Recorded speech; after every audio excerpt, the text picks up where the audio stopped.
You may be familiar with the Turkish War of Independence, eventually resulting in Mustafa Kemal Atatürk's victory. If not, then Ho Chi Minh will certainly ring a bell. The wars these men fought in an attempt to decolonize or liberate their nation were preceded by another man that sparked one of the first modern wars that could be considered a war of decolonization, and one of the first wars with modern weaponry where guerrilla tactics were employed. This man was named Abd el-Krim, who during his reign declared the short-lived Republic of the Rif. And to tell you the truth, he didn't even aspire to wage a war of liberation to begin with.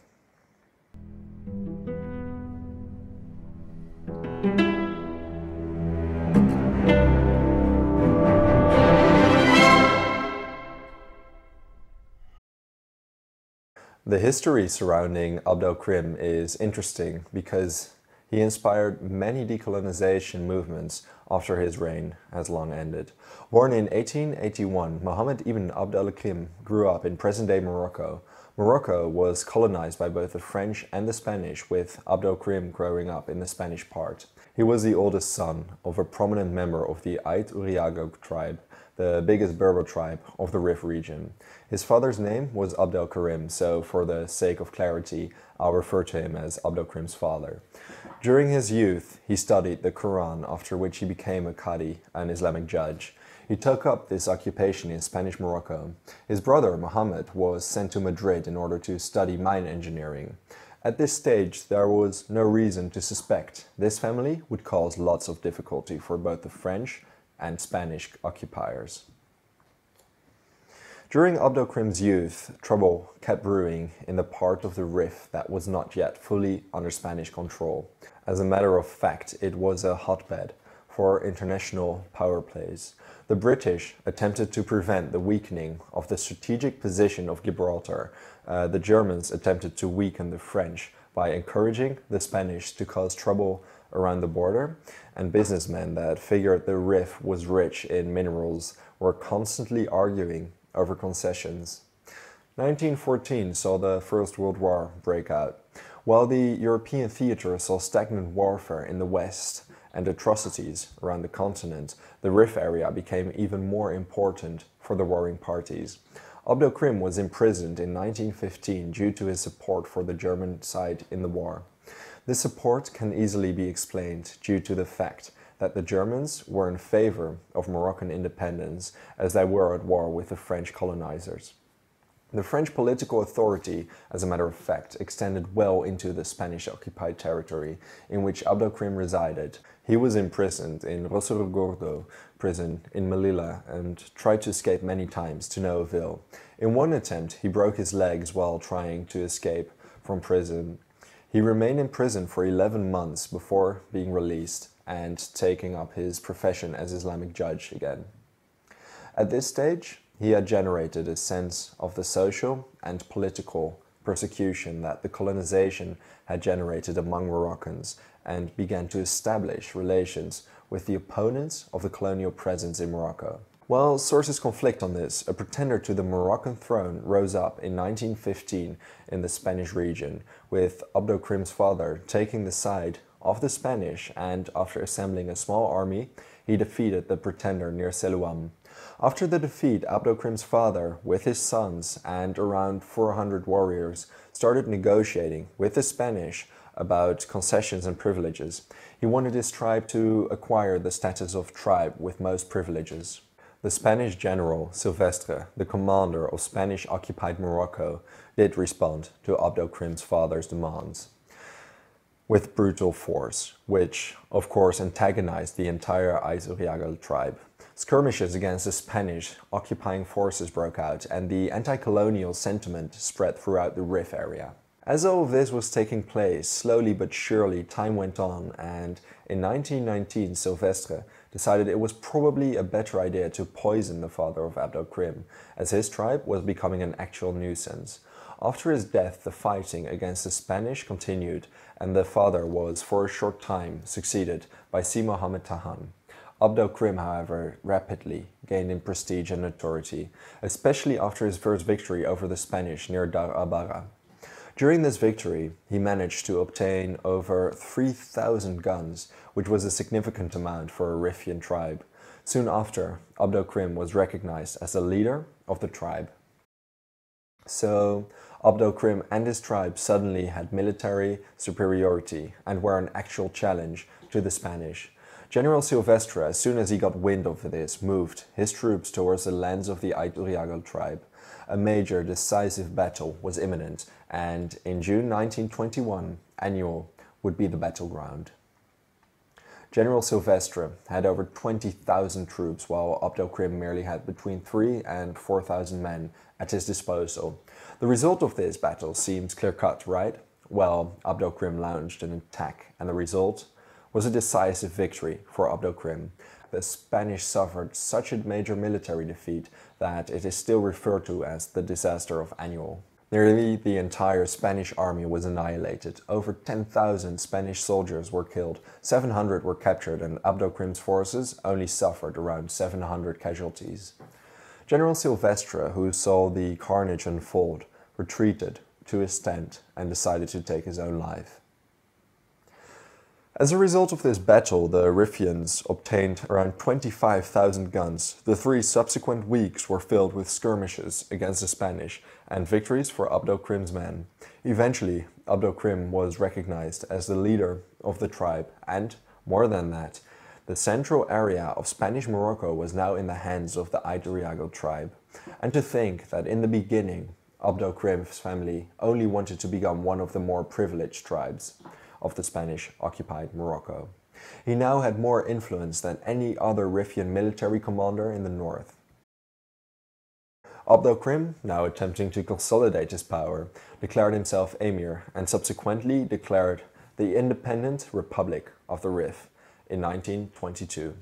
In an attempt to receive international recognition, he was even elected president, though the voting rights were rather limited. His brother became chairman of the Council of Ministers, and pretty much this entire council was filled with his family members. This Riffian republic attracted people from all walks of life. The French Communist Party via Jacques Doriot apparently upheld correspondence with Abd el-Krim. The English had a Rif committee under Captain Gardiner and Gordon Canning, and the Germans sent over agents and adventurers in order to up the chaos a bit more. The military successes of Abd el-Krim inspired different types of hope for different types of people. To present these events in the geopolitical sphere, all of this happened before Kemal Atatürk's victory against the Greeks and the uprising in Syria, attempting to end French rule at the end of the 20s. All taken into account, the Rif became an important piece on the geopolitical chessboard. The Spanish, very eager to avenge their defeat, started their Riffian offensive in 1924. 100,000 men tried to encircle the Rif, though Abd el-Krim and his men, who had ruled the area for the past 2 years, knew the territory rather well and had 300,000 men. The Spanish plan didn't succeed, and in a last-ditch attempt, the Spanish attempted to get Abd el-Krim to revolt against the French. As you can imagine, he didn't take the bait, and the Spanish were defeated decisively near Sidi Mesouaz in April. Uprisings erupted all around the territories, and the Spanish fell back to 2 enclaves, one in the west and one in the east. Negotiations with the Spanish kept failing simply because Abd el-Krim demanded he'd become sultan and wanted the Spanish to leave the entire area and pay indemnities. One core tenet of Abd el-Krim's reign was no concessions to the colonizer. Thing is, the French also occupied part of Moroccan territory, and this sultanate, with Yusuf as current sultan, was their protectorate. Abd el-Krim demanding he'd become sultan was a step too far. Marshal Lyautey, the French commander of French Morocco, didn't think much of Abd el-Krim until 1924. He'd referred to the Rif as a wasp nest and wanted France to maintain a passive posture towards this troubled area. Regardless, in 1924, certain rich inhabitants of the Ouerghah Valley had to be protected against Abd el-Krim's troops. According to the French, 30 kilometers from the Spanish border, the French started gathering troops under General Chambron, whose objective was protecting the inhabitants. But Lyautey foresaw that Abd el-Krim may gather enough power and influenced, and that an attack on French Morocco would not be as imaginary as it would have been a few years beforehand.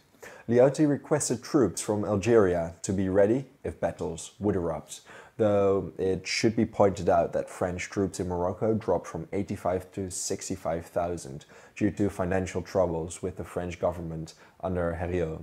At any rate, both the east, the Algerian border, and at the south, the French protectorate, troops were assembling around Abd el-Krim's territory. In April 1924, Abd el-Krim attacked Beni Zeroual, a tribe enjoying French protection. The surrounding tribes saw this as a sign to revolt against the French and started attacking French posts around the border. These border troops weren't expecting an assault, and the majority had to retreat, some soldiers blowing up their border posts, others abandoning them.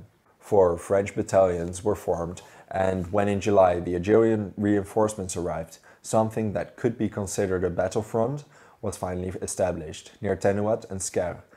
Abd el-Krim decided to travel westward, but 2 major tribes, the Tzuls and Kutama, decided to desert. He had to retreat, attempting to reach Taza, but was blocked by General Giraud. Generally speaking, French Morocco now was relatively safe from invasion.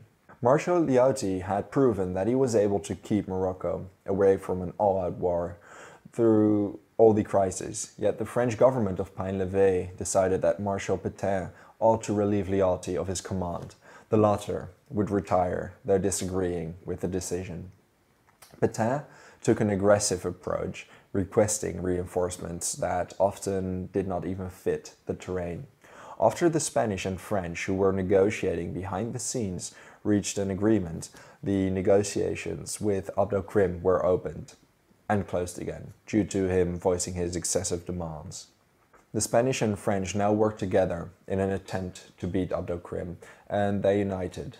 Overpowered with inferior weaponry and outnumbered, it was only a matter of time for Abd el-Krim to be defeated. The French-Spanish offensive spanned the entire length of the Riffian Mountains, and after several heavy battles, the Riffians were overrun. The French-Spanish troops penetrated all the way to Targuist, the headquarters of Abd el-Krim. He let know he was ready to surrender to the French, but not the Spanish. This was the end of the Riffian Republic. After being taken as a prisoner, the French colonial authorities decided to deport Abd el-Krim to the island of Réunion, a French overseas possession close to Madagascar. His family and he were given a comfortable accommodation and a decent annual salary. Still, he was effectively under house arrest. The Spanish wanted Abd el-Krim to be extradited, though none of their requests were met. During this period in exile, the former guerrilla leader maintained his anti-colonialist rhetoric. In 1947, after obtaining authorization from the French government to travel to France, Abd el-Krim managed to escape during a stopover in the Egyptian city of Port Said. The Egyptian government, headed by King Farouk I, welcomed him as a refugee. From Egypt, he headed the Maghreb Liberation Committee with the aim to liberate the entire Maghreb area. In 1956, after the independence of Morocco, he rejected King Mohammed V's offer to return with honors to his homeland. He died in Cairo in 1963, shortly after seeing the decolonization of the Maghreb complete with the independence of Algeria. Thank you very much for watching this video. What is an event or a person with regard to North African history that you would like to know more about and perhaps see a video of? Let me know your thoughts in the comments, and if you enjoyed the video, consider subscribing to this channel. See you next time.